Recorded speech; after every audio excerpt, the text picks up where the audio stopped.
ദേ ഇവനാണ് കേട്ടോ ഇന്നത്തെ നമ്മുടെ താരം.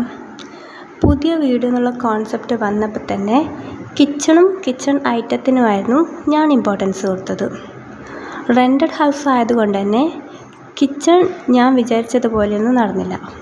പക്ഷേ kitchen items it's completely up to me. കിച്ചണിൽ ഇമ്പോർട്ടൻ്റ് ആയിട്ടുള്ളൊരു സാധനമാണ് ഈ ഫുഡ് കണ്ടെയ്നേഴ്സ് എന്ന് പറഞ്ഞിട്ടുള്ളത്. അതിനൊരു രാജകീയ പ്രൗഢിയുണ്ടെങ്കിൽ കിച്ചണ് തന്നെ വേറൊരു ലുക്കായിരിക്കും. എന്നാൽ ഈ കണ്ടെയ്നേഴ്സ് ലോക്കലാണെങ്കിലോ കിച്ചൻ്റെ ലുക്കും ഡൗൺ ആയിരിക്കും. ഈ കാണുന്നതൊരു മീഷോ പ്രൊഡക്റ്റാണ്, പക്ഷേ ഇതിൻ്റെ ക്വാളിറ്റി ഒന്നും പറയാനില്ല, കിടുവാ.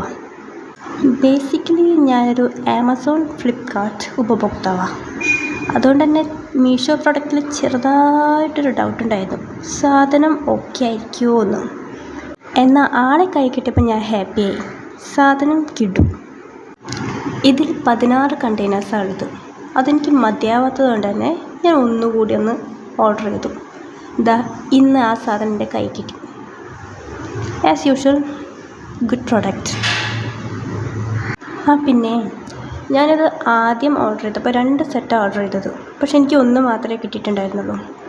അപ്പോൾ തന്നെ ഞാൻ കസ്റ്റമർ കെയറിൽ വിളിച്ചു, അവരോട് സംസാരിച്ചു. അവർ പറഞ്ഞു നിങ്ങൾക്ക് റീഫണ്ട് വേണമെങ്കിൽ അങ്ങനെ ആക്കാമെന്ന് പറഞ്ഞു. സോ ഞാൻ പ്രൊസീജിയേഴ്സ് കണ്ടിന്യൂ ചെയ്തു. എനിക്ക് റീഫണ്ട് കിട്ടി. അതിന് ശേഷമാണ് ഞാൻ രണ്ടാമതും ഓർഡർ ചെയ്തത്. ഈ പ്രൊഡക്റ്റിൽ ഞാൻ അത്രയ്ക്കും സാറ്റിസ്ഫൈഡാണ്. അതുകൊണ്ടാണ് ആദ്യം ഒന്ന് മിസ്സായിട്ടും ഞാൻ രണ്ടാമതും ഈ പ്രൊഡക്റ്റ് തന്നെ ഓർഡർ ചെയ്തത്. ഇനി കിച്ചണെ എങ്ങനെ എസ്തെറ്റിക് ആക്കാം, അതാണ് മെയിൻ. So let's try. പക്ഷേ എസ്തെറ്റിക്കിന് വേണ്ടി ബജറ്റിന് ഇങ്ങനെ വിട്ടുകളയാൻ പറ്റില്ല കേട്ടോ. ചെറിയ ബജറ്റ് എസ്തെറ്റിക് ലുക്ക്, അതാണ് നമുക്ക് വേണ്ടത്. ബാക്കി സ്റ്റോറി നമുക്ക് വഴിയേ പറയാം. ഒരു സൈഡിലൂടെ പർച്ചേസും മറ്റേ സൈഡിലൂടെ സ്റ്റോറിയും.